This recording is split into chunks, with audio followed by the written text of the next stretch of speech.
ભરૂચ સમસ્ત હિન્દુ સમાજ દ્વારા હનુમાન જન્મોત્સવની ઉજવણી કરી હતી।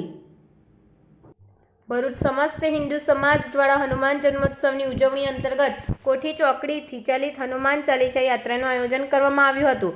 ભગવાન શ્રી રામના પરમ ભક્ત હનુમાનજીના જન્મોત્સવ પ્રસંગે ભરૂચના ખરાડીવાદ ખાતે આવેલ સ્વયંભૂ બાળ સ્વરૂપ હનુમાનજી મંદિર ખાતે વિશેષ ધાર્મિક કાર્યક્રમોનું આયોજન કરવામાં આવ્યું હતું, જેમાં વિશેષ આરતી, પૂજન, મહાપ્રસાદી તેમજ શોભાયાત્રાનું પણ આયોજન કરવામાં આવ્યું હતું, જેમાં ભરૂચ શહેરની ધર્મપ્રેમી જનતા જોડાઈ અને હનુમાનજીની પ્રતિમાને નગર ચર્ચા કરાવી કોઠી 4 રસ્તાથી જૈન મંદિર, સોનેરી મહેલ, હાથીખાના બજાર, ચકલા, જૂના બજાર થઈ જૂની કોર્ટ પાસેથી 9 ચોકી શંકરાચાર્ય મઠ ખાતે પૂર્ણાહુતિ કરાઈ હતી।